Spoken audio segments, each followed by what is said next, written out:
अस्सलाम वालेकुम।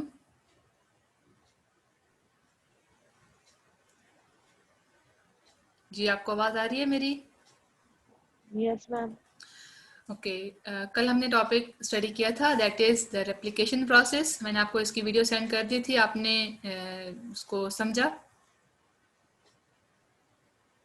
मैम देख लूंगी यार। सो इसमें हमने सब देखा कि कैसे डीएनए का पेरेंट लेवल हेलिक्स अनवुंड होता है, ओपन होता है, दो स्ट्रैंड्स डेवलप हो जाते हैं, एक लीडिंग और एक lagging strand. Leading strand 5 to 3 वाला होता है और लैगिंग 3 to 5 वाला होता है। जब आपको मैंने इसका स्ट्रक्चर पढ़ाया था तो मैंने उसको बताया था कि एक के ऊपर एंड पे हमेशा 5 वाला एंड ऊपर होता है, ऐसे ही था ना? जैसे यस कि मैम। हाँ, और दूसरे वाला जो उसका स्ट्रैंड होता है उसमें हमेशा 3 एंड ऊपर होता है। ठीक है, तो जो एक 5 to 3 होता है, एक 3 to 5, दोनों एंटी पैरेलल होते हैं। तो दोनों के साथ जो न्यूक्लियोटाइड्स का एडिशन होता है वो दोनों के दो डिफरेंट प्रोसीजर्स हैं। ठीक है, वो मैंने कल वाले लेक्चर में आप उसको चेक कीजिएगा। ठीक है, इंशाल्लाह आपको समझ आ जाएगी। हमने एंजाइम चेक किया, डीएनए पॉलीमरेज 3, 1, 2 एंड 3, इन तीनों की हमने स्पेसिफिक फीचर्स सब चेक की, क्या फीचर्स हैं और कैसे लीडिंग और लैगिंग स्ट्रैंड के साथ न्यूक्लियोटाइड्स ऐड होते हैं। ये जैसे कि इसमें जो ये लीडिंग स्ट्रैंड है, इसमें टूवर्ड्स द रेप्लिकेशन फोर्क, वो पॉइंट के जहाँ पर ये अनवुंड हो रहा है डबल हेलिक्स, और दोनों स्ट्रैंड सेपरेट हो रहे हैं और दोनों के साथ साथ न्यूक्लियोटाइड बनते चले जा रहे हैं और ये लॉन्ग चेन डबल होती जा रही है, सिंगल के बजाय डबल होती चली जा रही है। एक एंजाइम है जो इसको खोलता चला जा रहा है और पीछे से इस तरीके से एक साथ न्यूक्लियोटाइड ऐड होते चले जा रहे हैं और ये डबल हेलिक्स बनता जा रहा है। लेकिन जो लैगिंग स्ट्रैंड होता है उसमें छोटे छोटे फ्रेगमेंट्स बनते हैं, ओकाज़ाकी फ्रेगमेंट्स कहते हैं इनको हम। यही फ्रेगमेंट्स यानी कि न्यूक्लियोटाइड के छोटे छोटे फ्रेगमेंट्स होते हैं। ठीक है, इसमें यही फ्रेगमेंट्स बाद में आपस में मिल जाते हैं और इसका long chain double helical model ऐसे रिपीट हो जाता है। अच्छा, अगला हमारा नेक्स्ट टॉपिक, ये फिलहाल सिलेबस में नहीं है, व्हाट इज जीन। ये हमारा जो नेक्स्ट टॉपिक है that is one gene one polypeptide hypothesis. इसका क्या मतलब है, इसको हम इस डायग्राम से समझने की कोशिश करते हैं कि जैसे हमने कहा कि हमारा जो डीएनए होता है, डीएनए के ऊपर जीन्स लगे होते हैं। ठीक है, ऐसे ही है ना? यानी कि आप अगर ओवरऑल डीएनए का स्ट्रक्चर ध्यान में रखें तो उसका आपका डीएनए का स्ट्रक्चर आपको पता है कि कैसे फॉस्फोडाइस्टर बॉन्ड की हेल्प से जो एक एक न्यूक्लियोटाइड जुड़े हुए होते हैं, उस न्यूक्लियोटाइड में एक नाइट्रोजनस बेस होता है, एक राइबोस शुगर होता है, एक फॉस्फेट ग्रुप होता है, ऐसे ही होता है ना? और न्यूक्लियोटाइड में एडेनिन, गुआनिन, साइटोसिन, थायमिन होते हैं। Yes ma'am. तो ये पूरा इसी के ऊपर जो जीन्स, डीएनए के ऊपर भी जीन्स की फॉर्म, तो हर एक जो जीन होती है that is encoding a separate enzyme, और ये हर एक एंजाइम का अपना स्पेसिफिक रोल होता है। और यूं इस बायोकेमिकल पाथवे में, जैसे कि आपको अगर वो यूरिया साइकिल याद हो या दूसरे और हमारे मेटाबॉलिक पाथवे होते हैं, तो ये कोई एक सिंगल पाथवे, एक सिंगल स्टेप नहीं होता, बल्कि इसमें सीरीज ऑफ स्टेप्स होते हैं। एक कंपोनेंट, एक सब्सटेंस दूसरे में, फिर अगली दूसरे में। आप यहाँ पर देख रहे हैं glutamate to ornithine, ornithine to citrulline, बल्कि ये वही वाला यूरिया साइकिल का ही है। देख लें, ऑर्निथीन से सिट्रोलिन, सिट्रोलिन से अर्जिनिन सक्सिनेट, और ये अर्जिनिन सक्सिनेट से आर्जिनिन ये बन रहा है। ठीक है, इस तरीके से स्टेप वाइज हर एक एंजाइम एक एक सिंगल स्टेप को कंट्रोल कर रहा है। तो इसका मतलब ये है कि वन जीन वन पॉलीपेप्टाइड। देख रहे हैं ना, एंजाइम को हम पॉलीपेप्टाइड भी तो कहते हैं ना, दिस इज आप प्रोटीन, एंजाइम हमारे प्रोटीन इन नेचर होते हैं। तो इसका मतलब यह है कि एक सिंगल एंजाइम एक प्रोटीन को कोड कर रहा है और हर एक एंजाइम का अपना रोल है और हर एक जीन का इस तरीके से अपना रोल है। So this is all about one gene one polypeptide hypothesis. अच्छा, इसका जो थोड़ा सा प्रीवियस दो चार पॉइंट्स हैं, ये पिछले जो हमने फिलहाल टॉपिक छोड़ा हुआ है that is how what is gene, ये उसके हवाले से सारी डिटेल है इसकी। उसमें उन्होंने क्या किया था, मैं आपको थोड़ा सा इसकी बेसिक बैकग्राउंड थोड़ा सा बता देती हूँ कि एक्सरे से एक्सपोज करने से कुछ उन्होंने ना फंगल या इसके ये स्पोर्स लिए न्यूरोस्पोरा के, उसको उन्होंने एक्सरे से म्यूटेट कर दिया, उसमें कुछ म्यूटेशन हो गई। ठीक है, फिर उसी को जब कंप्लीट मीडियम पर, कंप्लीट ग्रोथ मीडियम प्रोवाइड किया गया, ठीक है, और उसके बाद देखा गया कि इसमें क्या चेंज आई है, म्यूटेशन के बाद क्या तब्दीली आई है, तो उनमें से तमाम के तमाम इन स्पोर्स को, यहाँ से स्पोर्स ले लिए गए अगेन, उन स्पोर्स को मिनिमल मीडिया वो होती है कि जिसमें एक एक चीज डाली है, मतलब जैसे कि उसको ज़ाहिर है आपको पता है कि लिविंग ऑर्गेनिजम्स को तमाम अमाइनो एसिड्स, ग्लूकोज, लिपिड, हर चीज चाहिए होती है। लेकिन ये चेक करने के लिए कि अगर उसमें कोई तब्दीली आई है, कोई म्यूटेशन जेनेटिक्स में कोई चेंज आई है और क्या चेंज आई है, तो उन्होंने इसको मिनिमल मीडिया में ग्रो किया। मिनिमल मीडिया मीन्स के रिच सब्सटेंस नहीं है, रिच मीडियम नहीं है, बल्कि हर एक में सिर्फ एक अमाइनो एसिड, जैसे आप देख रहे हैं कि ये पायरोडॉक्सिन है, इसमें अमाइनो बेंजोइक एसिड है, इसमें कोलिन है, आइनोसिटोल, न्यूक्लिक एसिड, फोलिक, मतलब एक एक सब्सटेंस सब में डाली गई है। ठीक, अब इस एक्सपेरिमेंट को जब उन्होंने परफॉर्म किया, उन्होंने ये चेक किया कि इन सब के सब स्पोर्स में क्या तब्दीली आई है। तो जिस सब्सटेंस में, जिस ट्यूब में उन्होंने आर्जिनिन डाला, उसमें देखा कि उसमें यही वाले स्पोर्स ग्रो कर गए। इसका मतलब ये है कि इनके अंदर ऐसी म्यूटेशन आई हुई है कि जो इनका जीन था that was responsible for the producing arginine, वो डैमेज हो गया, वो जीन, और उसने आर्जिनिन बनाना छोड़ दिया। अब जैसे ही उसको अपने एनवायरनमेंट से आर्जिनिन मिला तो वो ग्रो कर गए। इसका मतलब ये है कि उनकी बाकी जो सारी चीजें हैं ना, ये खुद बना रहे हैं। ये थायमिन भी बना रहे हैं, राइबोफ्लेविन भी बना रहा है, ये नायसिन भी बना रहे हैं, लेकिन ये आर्जिनिन नहीं प्रोड्यूस कर रहा। और आर्जिनिन जैसे ही एनवायरनमेंट से मिला है, ये ग्रो कर गया है। इट मीन्स कि कोई म्यूटेशन हुई है, एक जीन म्यूटेट कर गया, डैमेज हो गया, एक पॉलीपेप्टाइड नहीं बन, एक जैसे देख रहे हैं ये आर्जिनिन अमाइनो एसिड नहीं बन रहा। ये बात समझ आइए यहाँ तक? ये फिलहाल आपको सिर्फ समझाने के लिए यस ये मैंने मैम। शुरू किया हुआ है, यानी कि म्यूटेशन से एक जीन इसका डैमेज हो गया। अच्छा, यहीं से हमारे अगला जो कॉन्सेप्ट है वन जीन वन पॉलीपेप्टाइड, हम इसको समझेंगे कि जिसे अभी ये पिछले से लिंक्ड है, इसलिए मैंने आपको ये समझा दिया है कि for each enzyme in arginine biosynthetic pathway Beadle and Tatum were able to isolate a mutant strain. उन्होंने एक म्यूटेंट स्ट्रेन आइसोलेट कर लिया। मैंने आपको बताया ना, उन्होंने उसको एक्सरे से एक्सपोज किया, उससे उसकी म्यूटेशन हो गई, जीन्स में चेंज आ गई, तो उन्होंने एक म्यूटेंट स्ट्रेन को सेपरेट कर लिया। And mutation was always located at one of the few chromosomal site. और ये जो म्यूटेशन हुई थी, ये किसी एक ऐसी खास जगह पर हुई थी कि जो एरिया कोई अमाइनो एसिड बनाने के लिए स्पेसिफिक था। अब उन्होंने क्या किया, most importantly they found there was a different site for each enzyme, कि हर एक एंजाइम के लिए एक खास पॉइंट होता है जहां से वो एंजाइम बन रहा होता है। Thus, each of the mutant they examined had a defect in a single enzyme. अब उनको जितने भी म्यूटेंट मिले, ठीक है, उन्होंने चेक किया कि उनके एक ना एक एंजाइम में जरूर डिफेक्ट था, इनकी वो एक एंजाइम नहीं बना रहा था।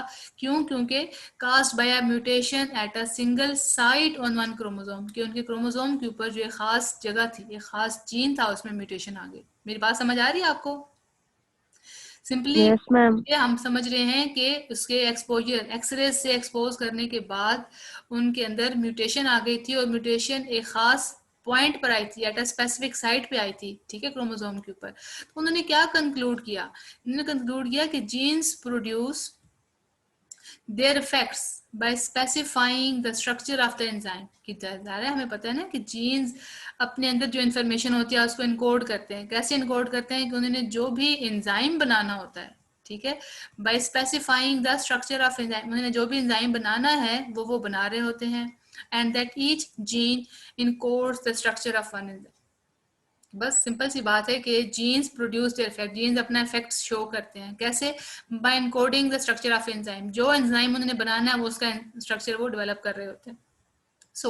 उन्होंने क्या कहा कि वन जीन वन एंजाइम, कि एक जीन एक एंजाइम को कोड कर रहा है। ये उन्होंने हाइपोथेसिस दिया। ये बात समझ आ गई मेरी? बीडल एंड टॉटम ये साइंटिस्ट थे जिन्होंने ये ऊपर वाला एक्सपेरिमेंट किया था। मैं ये एक्सपेरिमेंट रिपीट कर देती हूँ। क्या हुआ था? उन्होंने वाइल्ड टाइप न्यूरोस्पोरा, ठीक है, न्यूरोस्पोरा क्या चीज है, उन्होंने क्या किया कि न्यूरोस्पोरा ना स्पोर्स हैं, ठीक है, फंगल स्पोर्स हैं। उन्होंने उसको एक्सरे से म्यूटेट किया, एक्सरे से एक्सपोज किया, उनके अंदर जेनेटिक चेंज आ गई। फिर उन्होंने इन्हीं स्पोर्स को कंप्लीट मीडियम के ऊपर ग्रो किया, और उनको मतलब फिर से उनकी म्योसिस करवाई, मतलब ना उनका नेक्स्ट स्टेज ले लिया। फिर इन्हीं स्पोर्स को उन्होंने मिनिमल मीडिया के ऊपर ग्रो किया। मिनिमल मीडिया जिसमें हर एक ट्यूब में एक ही अमाइनो एसिड है। मतलब उनको देखिए ना, अगर वो उनको रिच मीडियम में डाल देते तो उनको एनवायरनमेंट से ये चीज मिल रही है, उन्हें खुद बनाने की जरूरत नहीं पड़ती, इसलिए उन्हें पता ही ना चलता कि साइंटिस्ट को कि क्या तब्दीली है। इसलिए उन्होंने मिनिमल मीडिया लिया, एक ट्यूब में एक अमाइनो एसिड डाल दिया।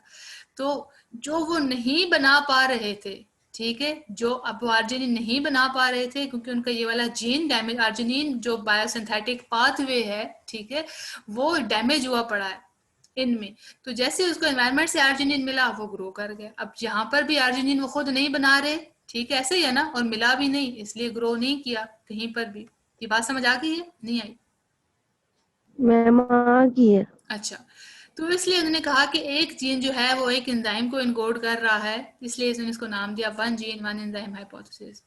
अच्छा, लेकिन अगली बात यह है कि चूंकि because many enzymes contain multiple protein और पॉलीपेप्टाइड सब, अब ये जो एंजाइम्स होते हैं इनके अंदर काफ़ी सारी प्रोटीन्स भी होती हैं और पॉलीपेप्टाइड सब यूनिट्स भी होती हैं, each encoded by a separate gene. अब इस एंजाइम के अंदर काफ़ी सारी प्रोटीन्स हैं और हर एक प्रोटीन जो है वो एक ख़ास जीन ने इनकोड की है, इसलिए this relationship is today more commonly referred to as one gene one polypeptide, कि एक जीन जो है एक पॉलीपेप्टाइड को इनकोड कर रहा होता है। मेरी बात समझ आ गई यहाँ तक? कि चूंकि ये जो हमारे एंजाइम्स होते हैं दे आर कम्प्लेक्स प्रोटीन या उनके अंदर बहुत सारी पॉलीपेप्टाइड यूनिट्स होती हैं और एक जीन एक पॉलीपेप्टाइड को इनकोड कर रहा है, इसलिए हमने इसको नाम दिया one gene one polypeptide hypothesis. अच्छा, एंजाइम्स आर रिस्पॉन्सिबल, एंजाइम का है, हमने तो ये पूरा चैप्टर पढ़ा था फर्स्ट ईयर में कि enzymes are responsible for catalysing the synthesis of all the parts of an organism, मतलब हमारे अंदर जितने भी फंक्शंस हो रहे होते हैं वो कंट्रोल किए जाते हैं with the help of enzymes.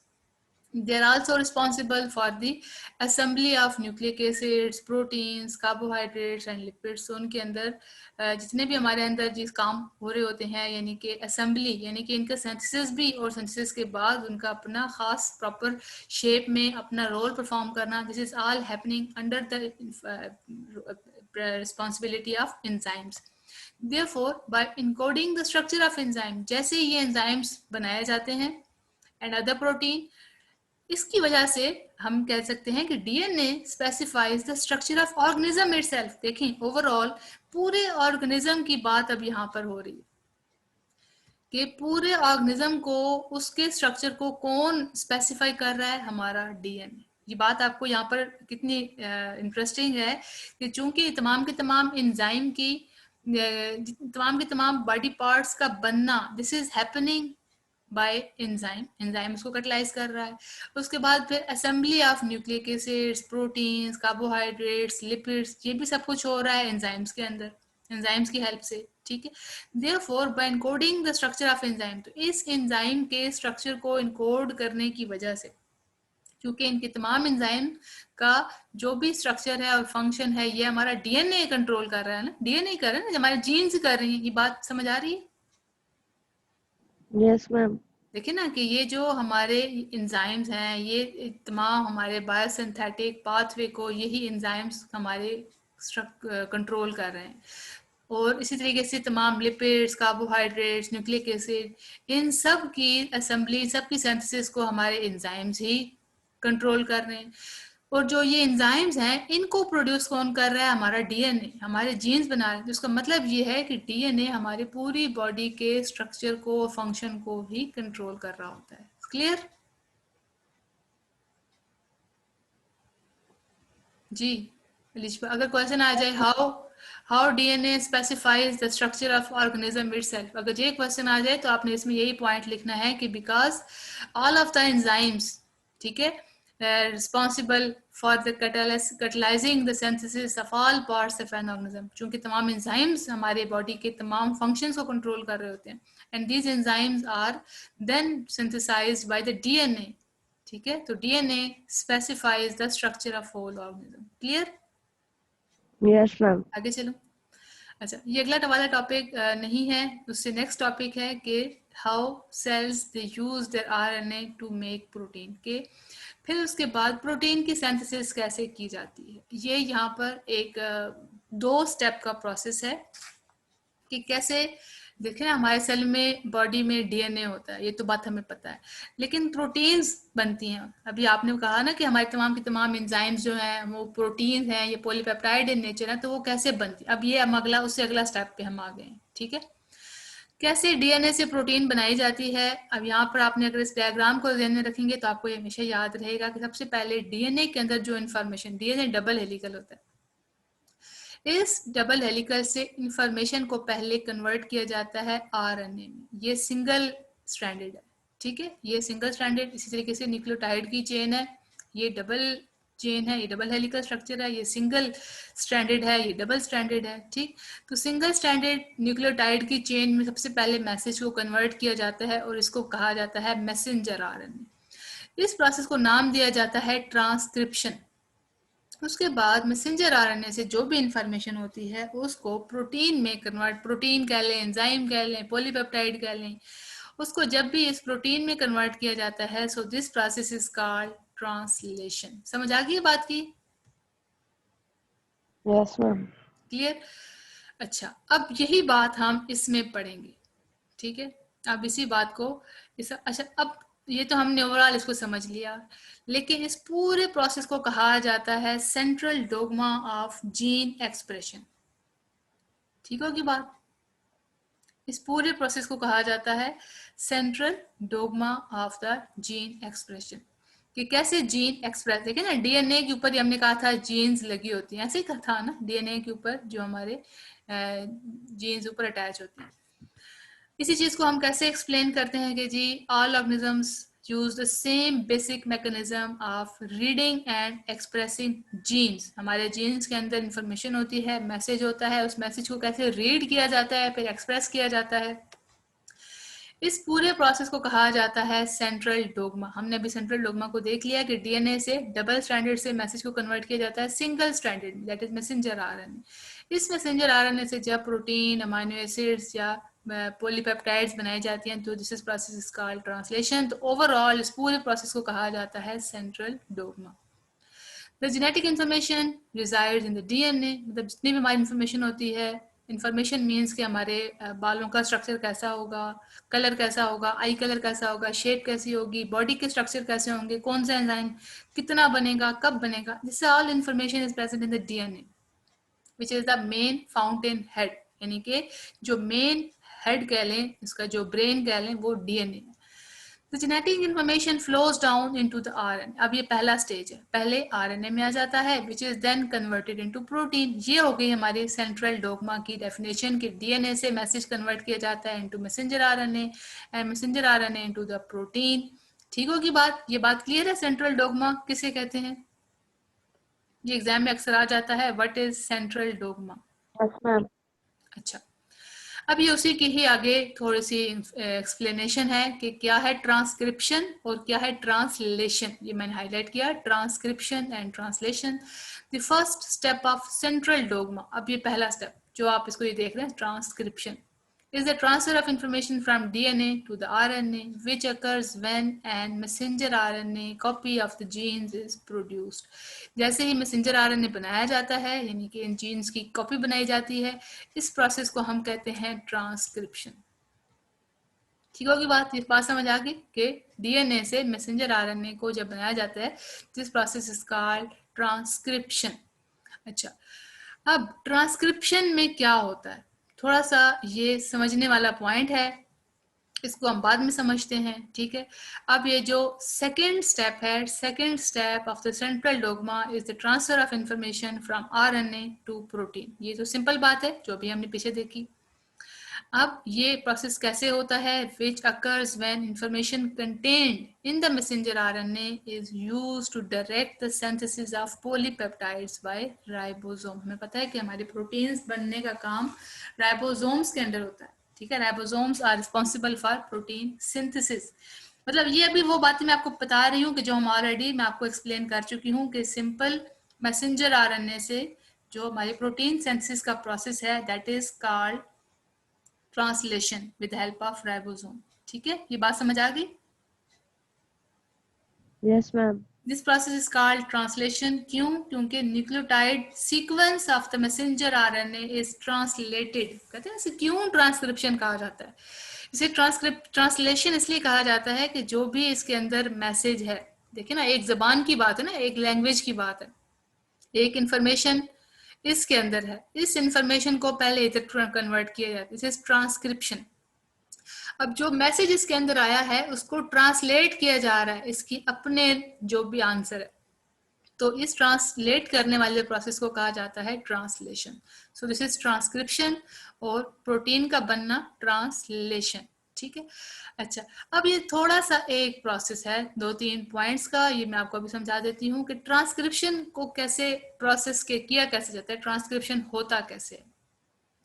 Transcription is initiated, इसको कैसे इनिशिएट करते हैं, when the enzyme RNA polymerase, पीछे हमने पढ़ा था डीएनए पॉलीमरेज, यहाँ पर है आरएनए पॉलीमरेज. ये क्या करता है, ये एंजाइम आकर, ठीक है, आरएनए पॉलीमरेज, ये एंजाइम आकर बंद अटैच हो जाता है particular binding site called a promoter located upstream of the gene. अब ये क्या करता है, यहाँ पर आकर एक आरएनए पॉलीमरेज आकर अटैच हो जाता है. ठीक है, binding site called a promoter. ये देखिए ना, इस प्रोमोटर एक पॉइंट होता है, प्रोमोटर, प्रोमोटर के पास आकर ये एंजाइम आरएनए पॉलीमरेज आकर जीन के पास ऐड हो जाता है. अब ये जो एंजाइम होता है ये मूव करता है along the strand into the gene. ये इस पूरे रीजन के ऊपर आकर ये एंजाइम रन करता है और उसके बाद क्या होता है, ये मैसेंजर आरएनए सिंथेसाइज किया जाता है. ठीक, फिर जहां स्टॉप सिग्नल होगा, ये मैं आपको अभी बता देती हूँ कि स्टॉप सिग्नल क्या होता है, कहाँ से आता है. डीएनए के ऊपर ही कहीं ना कहीं स्टॉप सिग्नल होते हैं जहां पर उसको रोक दिया जाता है, स्टॉप कर दिया जाता है. At stop signal on the other end of the gene, देखिए ना जीन सारे हमारे डीएनए के ही ऊपर हैं. ठीक है, जैसे स्टॉप सिग्नल आता है, एंजाइम, एंजाइम कौन सा, आरएनए पॉलीमरेज, ये डिसएंगेज, ये वहां से खुद को रिमूव कर लेता है from the DNA and release the newly assembled RNA chain. ये आरएनए चेन, तो नई तैयार हुई भी आरएनए चेन को सेपरेट कर दिया जाता है. This chain is a complementary transcript of the gene. Transcript कहते हैं हमारे रिजल्ट कार्ड को दूसरे लफ्जों में, या फिर हमारा ये जो एक नया प्रोडक्ट है, ये इस चीज को, ये चेन है हमारी, इस कम्प्लीमेंट्री, यानी कि इस जैसी ही है, जो इन्फॉर्मेशन इसके अंदर है वही इन्फॉर्मेशन इसने खुद को सिंपल फॉर्म में कन्वर्ट कर ली, from which it is copied, यानी कि इस डीएनए की एक तरह से कॉपी होता है मैसेंजर आरएनए. मैं रिपीट कर देती हूँ इसका प्रोसेस कैसे किया जाता है कि इसका एक रीजन होता है प्रोमोटर रीजन, यानी कि जहां से प्राइमर, आप जब मेरा पिछला लेक्चर सुनेंगे आपको समझ आ जाएगा कि इसका खास रीजन होता है जिस कॉल्ड प्राइमर या प्रोमोटर रीजन. उसके ऊपर आकर हमारा आरएनए पॉलीमरेज, देखिए ना हमने कॉपी बनानी है इसलिए इसको हमने इसको नाम दिया पॉलीमरेज. तो ये एंजाइम आकर एक खास पॉइंट पर अटैच हो जाता है डीएनए के ऊपर. ये एंजाइम आके डीएनए के खास रीजन के ऊपर आके रन करता है, यानी कि उसके ऊपर आके दौड़ता है. तो उससे क्या होता है कि अब इसके अंदर की इंफॉर्मेशन को ये उसे कह देता है कि एक्टिवेट हो जाओ. जैसे ही वो आके रनिंग करता है, उसको एक्टिवेट करता है, तो मैसेंजर आरएनए की कॉपी बनना शुरू हो जाती है. और जैसे ही वो स्टॉप सिग्नल, यानी कि अगर इस जगह पर स्टॉप सिग्नल है तो इस जगह पर आकर रुक जाता है और इतने रीजन की इंफॉर्मेशन का मैसेंजर आरएनए बना दिया जाता है और उसे सेपरेट कर दिया जाता है. जैसे messenger RNA that is copy of the DNA is separated, अब क्या होता है इसके अंदर जो भी इंफॉर्मेशन होती है उसे ट्रांसलेट कर दिया जाता है इनटू द प्रोटीन, जो कि सेंट्रल डोग्मा का सेकेंड स्टेप है. ये बात समझ आ गई? Yes ma'am. ठीक है, क्लियर है इतना? Yes ma'am. Transcription and translation, इसको याद करके आपने मुझे लिख के भेजना है. I will wait for your written answer. Okay, ठीक है मैम. अल्लाह ओके. हाफिज. अल्लाह हाफिज़.